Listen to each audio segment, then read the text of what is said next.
Welcome to the Around the Republic podcast. I'm your host, Brian Nichols, Associate Editor at the Libertarian Republic. And today I'm joined by a liberty-loving hero, Paul Meekin. How's it going, boy? It's going well. I do love liberty, and I am a hero. You are a hero indeed, and welcome here on this Happy Hump Day edition. For those of you listening along at the home game, it's going to be on Friday, but we're recording here on Wednesday the 7th. Pretty nice day. You're out in Chicago. How are things over there in Chicago for you, Paul? It's wonderful. It's nice out. They tore down all the buildings outside of my apartment, so I don't have any businesses near me anymore. But my rent went up like $20 regardless, which doesn't make any sense to me. Are they developing and what's really new weird buildings, is I can't pay. Eventually, yeah, they're building it, which is making audio tricky. Yeah. You know what's so weird? Like, I know it's for tracking purposes, but why the hell can't I pay my rent in cash? Like, can I just pay you guys cash? Like, nope, you got to get a check. I'm like, well, I use a debit card for all my money stuff. Like, sorry, you have to get a money order. So then I have to go get a money order, and because ATMs have withdrawal limits, right, you have to pay for the money order with your credit card. So because the rent won't let me pay cash, and because ATMs say you can't take out enough money, I have to pay an extra $30 on top of my regular rent, and that's when I became a libertarian. So on that note, well, it's a good day. It's a good day indeed. And, really quick, I want to do a big thank you to all you listeners. You make our day even better. But thank you for joining us for this week's podcast. As you know, the Around the Republic podcast, we are part of former Libertarian presidential candidate Austin Peterson's Libertarian Republic empire. So if you enjoyed today's podcast, please hit that subscribe button, like and share the podcast with your friends and family. And also be sure to check out Austin's podcast, which is the Freedom Report. He usually does a live Facebook recording of the Freedom Report, which he will then subsequently post on all your pod streaming various devices, wherever it may be. I think he's a big proponent of Podbeam. I guess shameless plug for that. And also be sure to check out what's going on in the Austin Peterson Republic. His own ventures that he's getting ready to prepare for some interesting news. I know he's going to have a pretty big announcement that's scheduled sometime here in the next few weeks, with it all commencing on July 4th, and a nice big get-together for the Freedom Ninja reunion out there at his ranch in Missouri. So anyways, if you enjoy our podcast, check out Austin's podcast, and make sure you tell him that we sent you. I'm sure he would love to hear he's getting some more traffic from us over here. And then also, if you like what we're saying, feel free to give us a follow on Twitter. Our social media is always a lot of fun. You can follow me. I'm at bnicholsliberty, and you can follow Paul at Meekin on Movies. We good? We good. And we're going to get things going today with pretty much the biggest story of the week. And that is, now, I'm not going to lie, this is a story that when I first saw it trending on Twitter, I thought it was a joke. Where one of the NSA leakers was revealed to be a 25-year-old Bernie Sanders supporter who's working for the NSA as a contractor, whose name is Reality Winner. And I saw that, and I couldn't help but laugh until I clicked the story, and then I realized that her parents actually named her Reality, which kind of blew my mind. So, Paul, I know you were pretty involved in looking at this story. What was your perspective on what happened here with Reality Winner, her releasing of these NSA documents to The Intercept, which really was trying to lay out this case, if you will, against, or to promote the idea that Trump and Russia had this collusion throughout the election? Well, it's ironic her name is Reality, because I think all of our suspensions of disbelief are about to take a beating. Because here's what I kind of know about it. I guess the document itself really was just about Russia. Like, I'm saying this like it's some minor thing. It's kind of a big deal. Russia actively attempted to hack into the software of a company that makes voting machines, right? Are you asking me? I believe so. Yeah. From what I gather too. Yeah, exactly. Yeah, from what I gather, that's exactly what she did. She tried to go in, and she was trying to dig in to show that Russia went out of its way to try to basically discredit the U.S. elections through our voting machines and through trying to, again, help prop up this anti-Clinton, pro-Trump narrative. Right. So essentially what happened was that she had this document and then she leaked it to The Intercept. And then The Intercept, to their credit, because I can't think of another news outlet that's done this other than MSNBC with Trump's tax returns, they published the document. I'm like, oh my God, actual evidence. The problem is that The Intercept is not aware of how the NSA tracks their documents. On the left-hand side of every document they print are individual, they're like invisible yellow dots, right? Kind of like on the money, like, the money, like in your money when you have a little marker and you color it and like you see a face appear, like the same idea, only it's for these official documents that are printed on every single document from the NSA. Right, and then that corresponds to a specific printer, and that corresponds to a specific print job, and because every print job is logged at the NSA, smartly, they're able to track it back to Ms. Winner, and now she's in a whole bunch of trouble for leaking this document. The issue I have, and it's not really an issue, I guess it's more of a question, is like whistleblowing, I think, is probably very important. Like when it comes to Edward Snowden specifically, that's like the whistleblower in chief, right? He's the one we all look to when it comes to like someone who exposed a massive thing we should all know about. Like that guy is over, I think he's in Russia still, right? And he can't leave because he's technically a traitor to the country. But what he exposed, I think, was, intended to be for the greater good. And I think we all are better for knowing it. Whether or not any of us have done anything about it is a different story. But this document doesn't necessarily seem to correspond to anything in the best interest of our immediate lives. Right. It's part of an investigation. I don't even think it mentions Donald Trump. No. And I think what happens is because the political climate is so insane, it's so easy to get worked up. It's so easy to think, oh, I got this information, I'm going to show them. And then you take that step you can't take back. And then it's all for really nothing. And now she's in a whole bunch of trouble for releasing a document that's ultimately pretty inconsequential, I would say. Absolutely. I think it's part of an investigation. And when and if there was a report, and when and if we get that evidence, I would hope that information would be in the official report. So now we have like a part of the investigation evidence that Russia interfered in our election. Here's some evidence that we didn't necessarily have, but I don't necessarily know if it's like the kind of thing where she's a hero. No, she broke the law.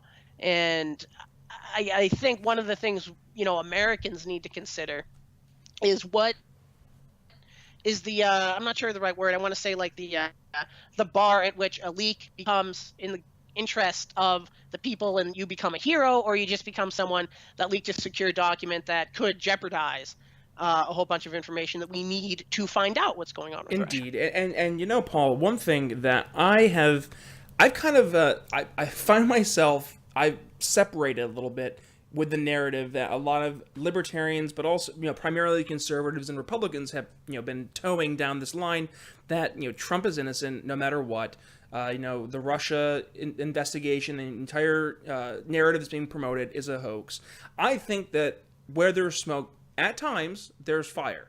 And there has been a great deal of smoke coming from the Russia investigation, be it from Michael Flynn, be it through Trump's dismissal of Comey and the surrounding implications and fallout of him dismissing Comey, for what reasons he dismissed Comey. Those can be argued from him not showing his tax returns, from the quotes that he himself has said regarding his relationship with Russia versus his non-relationship with Russia.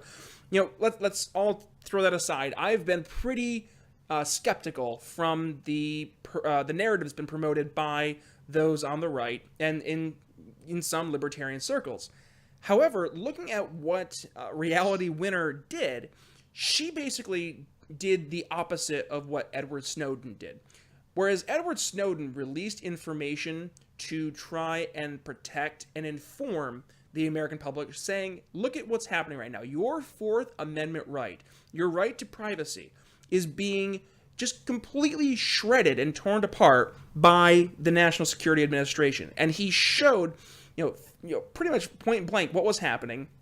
And basically all of the evidence he released completely contradicted all the testimony that had been promoted by that time, I believe it was NSA Director James Clapper, When he was on the stand saying that what Snowden had, before he had said it happened, he said that whatever, we're not being an organization for mass collection of data, we're not spying on Americans, and Snowden releases information showing, well, that was all absolutely blatantly false.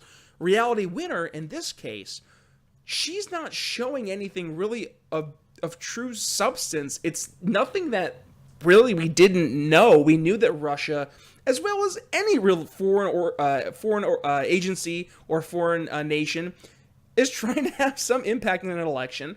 I mean, for God's sakes, we do the exact same thing, only in other nations.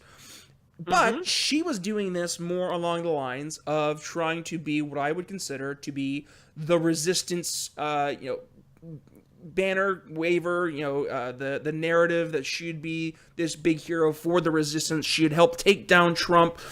In reality, she really showed nothing of value, again, that we didn't already know. So I look at people who are looking at her and saying she's a hero, and I'm saying, well, time out.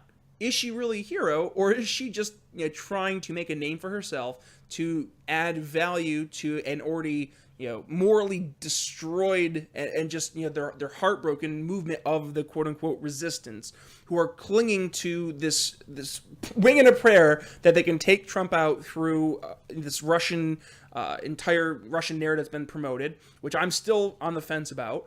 And I just think that she's setting a bad example to be what we'd want to count as a whistleblower, because her doing this is going to discredit whistleblowers of true consequential value, like the Edward Snowdens, like the Chelsea Mannings of the world, who they have information that is showing us being having our constitutional rights being just absolutely crushed by an overreaching, overarching government. And she's just discrediting those in the future who are going to have that type of information, but are going to be, at a position where they might not feel that what they can do will have any value or merit because of what Reality Winner has done, which is no pun intended, a sad reality. Yeah, and the weird, to play off of that, what is the end game here with the resistance, which I think is traditionally a self-defeating name. You'd call yourself the opposition, you have a chance. There is no end game. That's the thing. They are so spaced out in terms of what their goal is. Like, I see in some of my more establishment circles of Democrat friends, their goal is to do this impeachment process to just remove Trump because they hate Trump. He took down Hillary, therefore they hate him. I see in some of my more extreme liberal circles, they're like, we're going to take out Trump, we're going to take out Mike Pence, and we're going to take out Neil Gorsuch because he's not valued, or he has no standing either because he's illegitimate, he stole a seat, and we're going to put in Hillary. And I'm just like, this is psycho talk. That doesn't work that way. No, I have a BA in political science. I can sit here and tell you that what you're saying is completely opposite of what will happen if that was the case. You could take out all those Paul people. Ryan, right? Exactly. It'd go through Trump, his cat. Well, it'd go through Trump, then to Paul Ryan, Vice Speaker President. Of the House. Oh yeah, Vice President, Speaker of the House, and then it would go to, I believe it's the House Majority Leader, and then it would go through the cabinet, I believe, or I'm forgetting one person, but there's one other. It's like pro temp of the Senate, I believe, and then it goes to the cabinet and it goes for every position. Like, you would literally have to do, what's that show? Oh goodness, Designated Survivor with Heath or Sutherland. Like, you would have to do a designated survivor designated survivor situation to eliminate anyone of a Trump a Trump pick for any form of cabinet to not take the role of president. You'd have to eliminate everybody. Tom Clancy when you need him. Amen, indeed. Sorry, I didn't mean to go on that tangent, but I honestly, I see no end game. They are just looking to clasp at anything they can clasp to have some feeling of just relevancy in contemporary politics, because they feel like their entire world that they've had for the past 8 years under President Obama is just crumbling before their eyes. Yeah, and I mean, okay, I suppose, is it a possibility Donald Trump is removed from the presidency? Sure. And then you got Mike Pence in there, whom everyone seems to think is a raging homophobe, which, considering where he's from, maybe, yeah. But the comments they say he's made aren't necessarily about like homophobia. Like I think there was some quote he said that he wants to support, you know, homosexual conversion therapy, right? But in reality, he was talking about funding for people who want to make more better choices in their sexual lives. So that included, I think, things like contraception, Hmm. which I don't think a lot of Republicans talk about at parties. So, it'd be interesting to see him. And I think it would be maybe a situation of the lesser of two evils, and that at least that guy has some governing experience. And I mean, you can set your watch to his chin. He looks presidential. He seems like an intelligent person, but it wouldn't matter because it'd still be it. We'd go from the devil we know to the devil we also seem to think we know, But you and know it'll what? just be the same stuff over and over I again. gotta hop in because I gotta say this, and I don't think leftists are thinking in long term political ramifications of what they're doing. They don't understand that in them going through this completely narrow minded, tunnel visioned approach to destroy Trump, that in the process, if they establish a President Mike Pence, they will unleash all hell on themselves because Pence knows how to govern. Not only has he been a Hmm. congressman, I think it was from 2003 up until he ran for governor of Indiana in 2011, 12, somewhere in there. And then when he subsequently ran for vice president, I mean, Pence has built relationships. He knows what he is doing. He knows the inner workings. I can almost guarantee that if a President Pence were to happen, not only would you see things like Obamacare, really start to be hacked away, that you would start to see things like tax reform. You would start to see, all these various forms of EPA deregulation, all the things that the Democrats and the liberals are clinging to as like their last saving graces from an Obama presidency. A President Pence would have not only the conservative values to want to look at those and address those, but he would have the political capital to actually accomplish it. Something that President Trump doesn't have. No, yeah, it's weird. Like, it's just so rough. Like, you just want to get like liberals in a room, and be like, "Come on, like, what do you? Let's give it a second, because like what's been going on since the election started is everything that's been said has been said. So, like today, when this information comes out, now it's time to call for Donald Trump's resignation. Like you've said that 7 times already in the past 3 months. Nothing's new. Until we have evidence, you're just blowing hot air up someone's ass that isn't mine, and it's Indeed. not helping anybody. And honestly, So, when you look at what the left has done over the past, what are we on? We 7 months since Trump was elected. Like it feels like it's been an eternity, but every single time something comes out, whether it's some report about Russia or some report about Trump's tax returns, whatever it may be, anything that is reported, the leftists always run and scream bloody murder as that's the reason why Trump should leave office. That's the reason Trump should be impeached. This is the constitutional crisis moment. And the problem is that we go back to that old is it a parable? Is it an adage? The boy who cries wolf. You get to the point where you cry wolf, you cry you cry constitutional crisis so many times that God forbid there's actually a true smoking gun that's like you're like, oh wow, this is bad, and they come out and say, look at this constitutional crisis. The people who maybe you could convince, like maybe the moderate minds or the independent minds, who are little, they're a little withdrawn because they're from election fatigue, they're tired of politics. They've been hearing constitutional crisis, they've been hearing resignation for the past 7 months, and honestly, it comes to the point it falls on deaf ears, and that would be a tragedy if we were to have a situation where there's something so bad that this should be a time for Trump to resign or that Trump should be impeached, that it would truly fall on deaf ears, and people would just be like, I don't know, and I just at this point I don't care. yeah, and the thing that really bugged me, here's a story that came out this week, is when I guess Donald Trump's charity, like they had a charity golfing tournament, and like it was confirmed $100,000 from that. ended up going to His like the golf corporation courses. instead of charity. Yeah. Yeah, and they were always saying, "Oh, we're not going to charge the golf courses because we own them. It'll be really cheap," and then ended up charging green fees and everything anyway. Hmm. That's a story. That's effed up, and Yep. it doesn't matter apparently. Like it was a minor story. That is corruption. That is effed up. You took money people thought they were giving to a good cause, and it was used for corporate interests. Yep. How is that not a bigger story? But at the same I point in don't time, know. and we gotta take us time out really quick. And the reason it's not a bigger story is because throughout the entire, oh my God, year and a half of Hillary Clinton running for president, anytime that Republicans, conservatives, libertarians rightfully pointed out a situation where the Clinton Foundation had money, siphoned through the, or not siphoned, but money was transferred from one entity through the Clinton Foundation, and then miraculously it ended up in the pockets of individuals in the Clinton Foundation that it should have ended up in.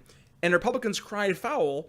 Liberals on the left said that's not an issue. That's a fake news story. And now Republicans are able to use the exact same arguments and the exact same narratives that leftists use over the past year and a half and say, well, no, wasn't that fake news? Isn't that's inconsequential evidence? It means nothing really. And that's the issues. We've gotten into these it's funny. We go back to the first podcast I had here for the Around the Republic podcast. It was Cody and I talking, and we had a great discussion about tribalism.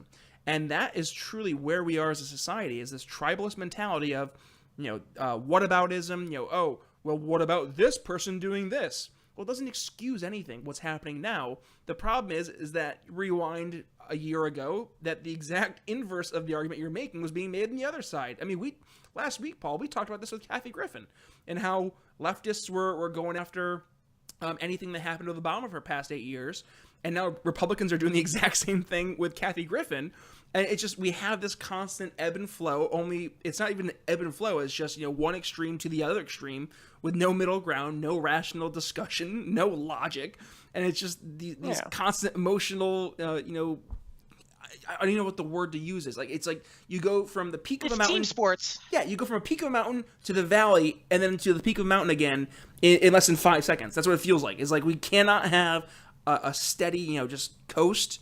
Let's talk. Let's flip things into the neutral and let's figure out what's going on for a second. And let's use the Trump. We got to figure out what the heck is going on.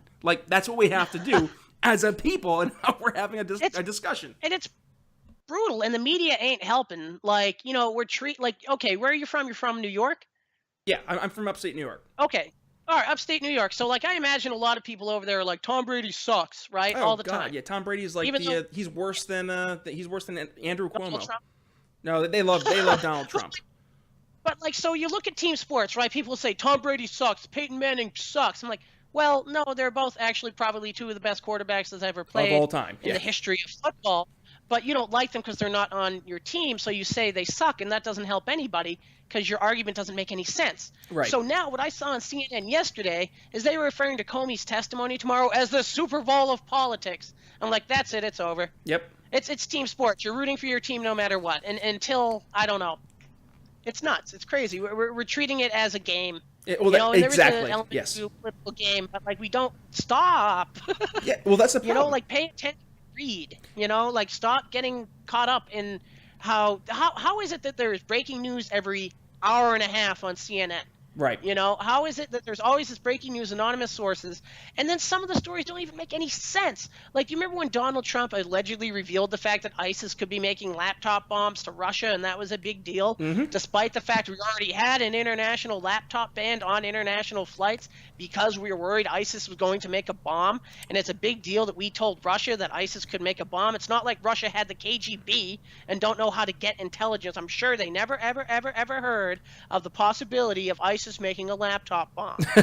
But it doesn't matter. Well, to use the word that our editor-in-chief Cody Fairfield so eloquently uses is histrionics. I mean, it is this constant, this constant, like you said, breaking news cycle where everybody's trying to get the clicks, they're trying to get the views, and the more, since my political science professor back in college, Dr. Twombly, he used to have this amazing saying, and it was, if it bleeds, it leads. So anything that is controversial, that's tragic, that will get people to feel something sad or angry or disgusted, that's going to be the leading thing that you're going to see right now on the news. And with CNN, they're looking at their audience. Now, this is brilliant on their part, because they're looking at their audience. They're saying, what does our audience want to hear? Very much like Fox News did for the past 8 years.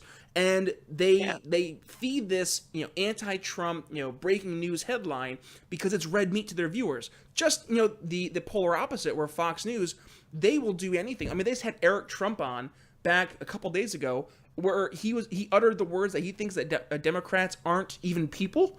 And I'm just like, dude, WTF, like, you can't say that. But then I'm like, no, of course Fox News wants him to say that, because there's going to be a large demographic of Fox News viewers who are sitting in front of their TV and they're shaking their heads saying, yep, he's absolutely right.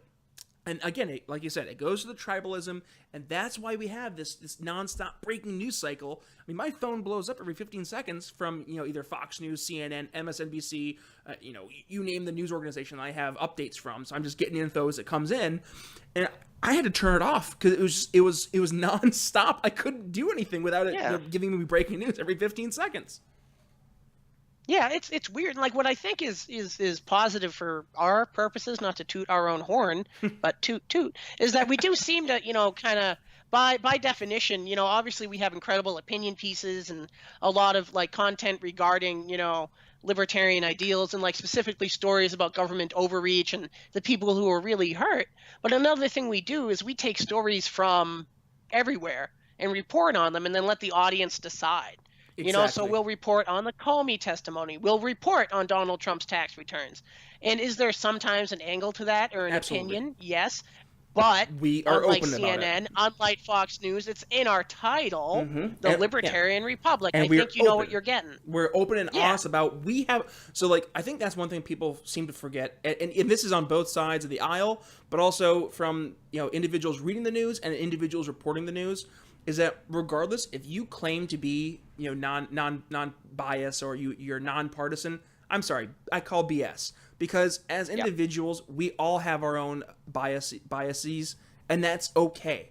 But the difference is that, we're here at the Libertarian Republic, and we're saying, hey, we have a bias. We lean libertarian. And with that means that we're going to side with Republicans and conservatives, let's say 70% of the time when it comes to economics. And hey, when it comes to social issues, we're going to side 70% of the time with Democrats and liberals and progressives. That's just, the nature of being a libertarian. Whereas you have individuals like your Chris Cuomo's or your Wolf Blitzers on CNN, and then your Tucker Carlsons or, your Sean Hannity's. And I feel bad even comparing, Cuomo and Blitzer to Carlson and Hannity, because Carlson and Hannity are very, very adamant about them being conservatives. But let's go to like Cuomo and Blitzer. They claim to be nonpartisan, and I'm sorry, like when you come in there as an individual who acknowledges your bias, and you say, hey, I believe what I believe in libertarianism, being socially more accepting, embracing of different ideas, and more conservative in my fiscal beliefs. I can identify bias when I see bias. And if I see Chris Cuomo being biased and he's saying, oh, this isn't bias, this is just, the black and white, you take it for what it is, I can call BS on that. And I think the same is true, and we watch Fox News talking heads doing the exact same thing. And I think if both channels were able to take a step back and say, hey, yep, you know what? Fox News, we used to say we're fair and balanced. And, the reality is we're more conservative. That's who we are. Take the approach from the Blaze. Good old Glenn Beck. I mean, that's what he did when he built the Blaze. He established a conservative network, unabashedly conservative, especially when it comes to social conservatism, and he built an entire channel around that. And he has conservative talking heads, and they don't hide the fact that they're conservative. And I think if Fox News and CNN both did that openly, that they'd both see their ratings increase, because then their audience wouldn't have to worry about defending them. They could say, yeah, they believe this, so what? And then it would open up the door for, like, I don't know, a libertarian republic to come in and say, well, we have a bias and we try to meet you guys both halfway. So let's talk. Yeah. And one of the things I think CNN looked like they were starting to do, which I thought was a pretty cool idea, is they would start putting like the last name of a reporter and then a colon before a headline.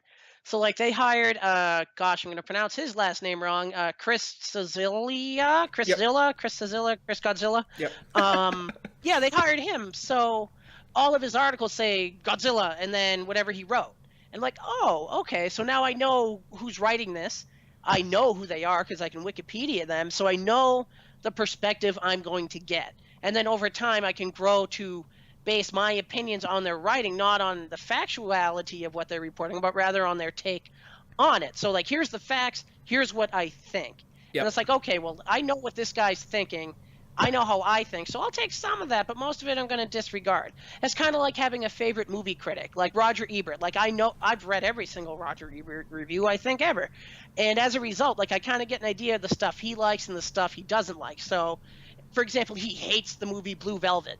Hated it, didn't like it. But the reason he didn't like it, I'm like, I can get into that kind of thing. So, like, I go watch it knowing that I'll probably enjoy it despite the review because I'm so familiar with this person's output. You know, Right. It's the same thing with politicians, you know? Like Rand Paul will say something, you know, that a lot of libertarians will agree with, but he also says he's not a libertarian technically a lot of the time, right? Mm-hmm. So, but you know, he has liberty-minded ideals. So when he speaks to a subject that appeals to us, we can kind of get behind it. And you know we know who, where he's coming. You know who in politics I think really, really does this well, and he's easily one of my favorite elected officials, and that's Justin Amash from Michigan. I know I love Thomas Massey, but I'm focusing on Justin Amash right now for the sole reason that Amash has probably been one of the most transparent congressmen I've ever read in my life. And you know, I've studied political science. I graduated a BA focusing on American government and constitutionality, and looking at Justin Amash and him going out of his way to not only tell his vote and say, hey folks, here's what I voted for. He goes in and will write essays about why he voted the way he did. So even if you don't agree with the vote he made, I didn't agree with him voting for the American Health Care Act, the replacement for Obamacare. I didn't agree with it, but I was able to look at why he voted for it, and I could see exactly and understand exactly why he went out of his way to cast a vote for a admittedly less than perfect bill, but he did it because he believed, he's a pragmatic libertarian. He goes step by step and says, if I can push the ball, a yard towards the goalpost each time I can, I'm going to do that. And he did that, believing that, his vote would help promote liberty and advance liberty. And I can't, fault him for that. Do I agree that the bill should have been, passed by Congress? No. But I can understand and rationalize why he did it. And I think, he is a crown jewel in Congress as the way representatives should act. I mean, Thomas Massey, like you started to bring up, he is phenomenal. And I'm a big proponent of the Rand Pauls and the Mike Lees of the world. Ben Sass, I'm not a big fan of Ben Sass's politics when it comes to social conservatism, and he's a little more neocon than I would like to be. But I can respect him because I understand where he's coming from. So I think it's a very good analogy you made with Roger Ebert, like going back and kind of saying how you can watch a movie and you'll understand why he didn't like it, but you get why you like it and you can appreciate that. That was a great analogy there, Paul.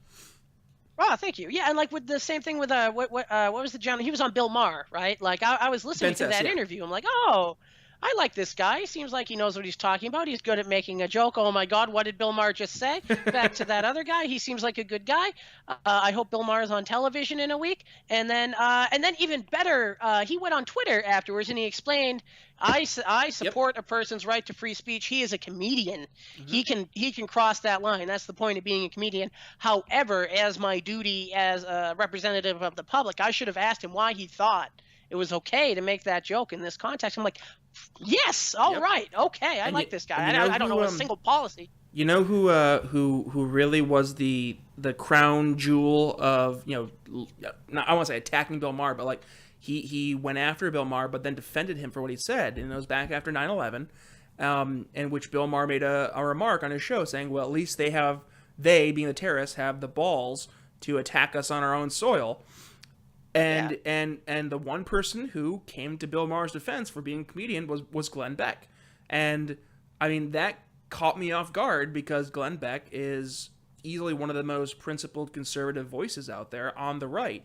And for him to take the position to defend someone who he absolutely 100% disagrees with on, I would argue, nearly like 80% on policy and positions in life, for him to take a position to defend Bill Maher and his ability to say what I think we could all agree was a little out there and outlandish, just as it was with what he said with Ben Sass.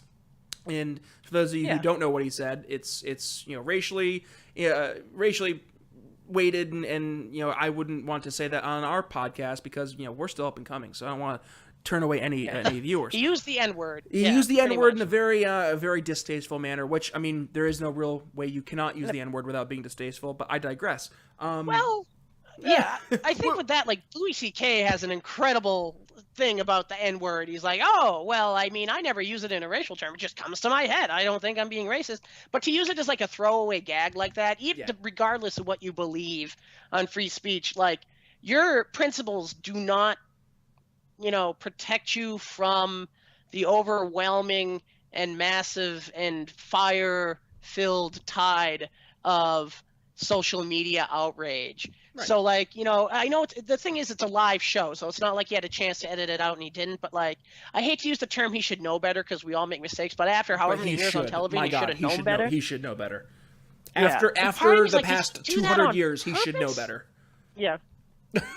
I mean, honestly, after the past 200 years of racial insensitiveness, Bill Maher should know better. That's a bridge you do not... Like, Kathy Griffin should have known that holding up a fake severed Trump head is a bridge you do not cross because it's very hard to come back from that. Yeah. But I just don't think it's ironic that he said that like a couple of days? Yeah, it is. I just think that he's established himself as such a shock.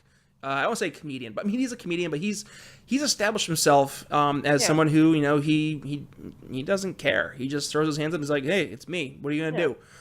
Which I credit him for because he doesn't care. He's pissed off a lot of people, both on the left and the right. I mean, he had Milo Yiannopoulos on back 3 months ago, and the liberals went ballistic. They were like, how can you have this alt-right troll, disgusting human being on? And he's like, hey, disinfectant, the best disinfectant is sunlight. And he's like, he'll destroy himself. And he did. I mean, honestly, Milo hasn't been Milo like he was since then. Comparatively. First, Milo won that interview in that episode because he got FUs from from everybody on that panel. He did, yep. Which means they weren't willing to engage his ideas. They told him to F off. I'm like, oh, no. And then Milo Yiannopoulos' self-published book is now #1 on Amazon pre-orders. So, just a thing. Not that he's such a weird guy because he has all these amazing ideas and then he cribs them in these really awful statements. He's almost like Eminem in that way, like to get to the lancing truth of what he's trying to say and what he means and stuff you can't agree with and support. You have to get through this body shaming stuff, this really gross stuff about women and feminism where he says all feminists are gross women with purple hair and armpit hair. I'm like, that's not true and you know it. You're too smart to think that. You're just doing it because you know how the media works. Hey. So I think in like 10, 15 years, if he's still alive... What did I say? What did we say earlier? If it bleeds, it leads. And Exactly. Milo is one to really, he understands how the media works. He understands what will get attention. I mean, let's be real. He went from a relatively unknown tech editor for Breitbart News and became a national symbol of the anti-feminism alt-right movement. And I mean, more power to him for being able to play the media in such a way that he established such notoriety. But with that being said, I just realized that we went way over on time because we went from a discussion on NSA leaking and Reality Winner to Milo Yiannopoulos. I don't know how we did it, but we did. So good for us, Paul. But really quick, let's do 30 seconds. Final thoughts on the episode as you get ready to head towards the end of the week. Go. All right, Megan Levy is out in theaters on June 9th. It's getting a limited release. You love but this you've got to movie. go see it. It's incredible. I do love this movie because it's going to get swallowed whole by Wonder Woman, and it really, really, really bums me out because Wonder Woman is getting all of the press and the kudos as it deserves. It's the first, I think it's like the first $100 million movie ever directed by a woman, about a woman superhero, which is great. But that movie, the issue with that movie is you can appreciate everything that's about it, how it came together, but you can't appreciate the hero in the way that you could appreciate someone like Megan Levy. Wonder Woman is indestructible. Megan Levy is fully capable of being killed, and that was her job, to go to places where she could be killed and defuse bombs. So of the two people to look up to and the two people I would want to bring my daughter to see a movie with, I would take her to see Megan Levy because she's a real person who did real things that really saved lives. And she's got a Wonder dog. Woman is a construction made up by a fetishist. And she's got a dog. And she has a dog named Rex. It's adorable. It's like the Hurt Locker from Martin. We had a baby. It's a perfect movie for the entire family. Inspirational. There's an Eddie Vedder soundtrack, and Chuck Schumer's in it, and it doesn't ruin anything. All right. Well, Paul, thank you again for joining me on this week's podcast. It's always a blast having you on. Looking forward to speaking with you again sometime soon. And then, ladies and gentlemen, if you haven't had the chance, go on and check out my interview I had back a little bit ago with Super Mexican. It was a phenomenal interview. He's very conservative in his mindset and principles. I obviously more libertarian. And we had a great conversation about libertarianism, conservatism, working together, moving forward, how we can try to promote our values going forward in tandem. So definitely check that out. But between now and then, ladies and gentlemen, thank you once more for joining me and Paul for another Around the Republic podcast. Until next time, you can follow him, Paul Meekins, at Meekins on Movies, and you can follow me on Twitter at @BNicholsLiberty. Until then, thanks, ladies and gentlemen, and we'll talk to you next week.